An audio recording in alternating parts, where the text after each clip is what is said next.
Salut, c'est Nos. Aujourd'hui, je vais vous parler d'une pipe, cette pipe-là, de Smoke-Tech, la mini-pipe. Alors en fait, c'est un mode méca, c'est-à-dire qu'il n'y a pas d'électronique embarquée dedans. Euh, je vais vous la montrer tout de suite. Donc elle est livrée dans un petit carton, hein, comme ça. Voilà. Une fois qu'on ouvre le carton, la pipe est à l'intérieur. Elle existe en deux finitions. Elle existe en black chromé comme celle-ci, ou alors en chrome normal. Voilà, donc la bête. Donc elle est livrée comme ça, hein, sans carto, sans rien du tout. Donc comme c'est un mode méca, il n'y a rien de plus simple, hein. On met la batterie, on appuie sur le bouton et on vape. Comme c'est un mode méca, il vaut mieux quand même dedans mettre des batteries de bonne qualité. J'entends par là, on évite de mettre des batteries lithium.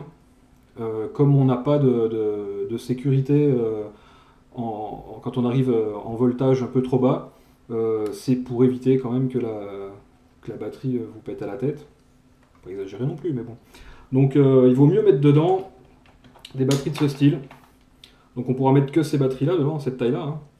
Donc des 18350, c'est les plus petites. Un petit problème que je viens juste de rencontrer, il y a deux types de batteries. Il y a ces batteries donc avec les plots positifs qui dépassent un petit peu comme celui-ci. Et il y a d'autres batteries avec le plot bien plat. Apparemment, ce mode n'accepte que les batteries avec le plot plat. Quand vous mettez la batterie dedans, en fait, vous allez vous retrouver avec le plot qui dépasse. Le plot qui dépasse va toucher directement le bouton et vous allez continuellement en vapeur. Donc il faut faire attention. Soit vous mettez donc des batteries avec des plots plats, complètement plates. Soit vous pouvez quand même mettre une WIMR comme ça, mais il faut la mettre à l'envers. C'est pas grave, c'est pas un mode électro, donc on risque pas de. Il n'y a pas d'histoire d'inversion de pôle. Donc moi je la mets à l'envers comme ça. Tac, je referme. Le pas de vis c'est un peu dur au début, hein, c'est neuf. Et voilà. Donc ensuite, on met un petit peu ce qu'on veut dessus. Bon, le but quand même c'est de mettre quelque chose qui aille dans la continuité dans la continuité du mode. Bien sûr, on peut mettre, si on veut, on peut mettre du Protank. Mais le problème du Protank, on va se retrouver quand même avec quelque chose qui dépasse sur le côté. Bon, c'est pas forcément moche, mais c'est pas non plus c'est pas non plus le plus sympathique. Voilà. Hop. Donc moi, je vais mettre ce que j'ai là. Je vais mettre celui-ci. Le problème, décidément, il n'y a que des problèmes, en fait, qui n'en sont pas. Dans la petite boîte, vous avez un adaptateur 510, parce qu'en fait, soit on met des atomiseurs avec le plot normal, soit on met des atomiseurs comme ça, et là ça passe pas. Donc comme ça passe pas, on met le petit adaptateur qui est livré dedans, hop, on le visse sur l'atomiseur, on le met sur la clope, sur la pipe, et c'est tout de suite plus joli. C'est quand même plus sympa d'avoir un truc dans la continuité que d'avoir un gros Clio sur le côté. Voilà. Et après, il y a juste à vaper, hein. Donc la prise en main, là c'est sympa. Je trouve que ça tient bien dans la main. Le bouton est sur le dessus, hein. Il y a juste un switch, il n'y a rien à faire d'autre. Et après on vape.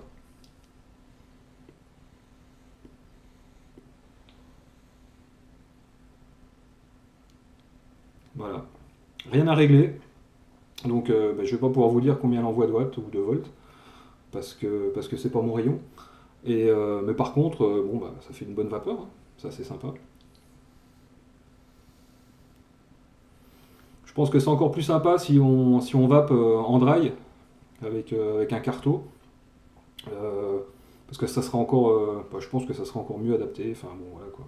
Après, c'est au goût de chacun, hein. Voilà cette petite pipe. Hop. Alors on peut la démonter complètement si on veut, hein. Donc là, je vais enlever la batterie. Donc que j'avais mis à l'envers, hein. Il n'y a pas le choix avec ces batteries-là. Donc on peut enlever celui-ci. On peut enlever le top cap.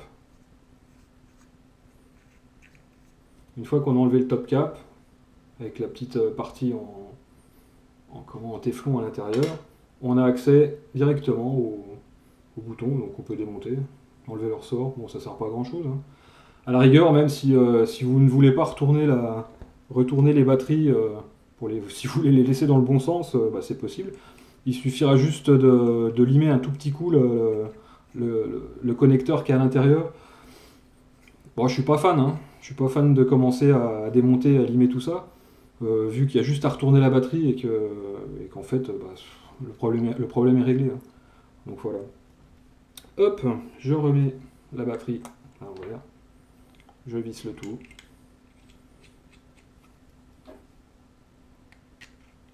Arronde complètement. Et voilà. Sympa. Alors on n'aura peut-être pas une autonomie de dingue, hein, parce qu'en 18-350, bon bah voilà, hein, il faut sortir avec... si on veut tenir la journée, il faut sortir avec ces deux batteries. Attention à la décharge. Comme il n'y a pas d'électronique embarquée, il faut faire attention à ne pas descendre trop bas en voltage pour endommager les accus.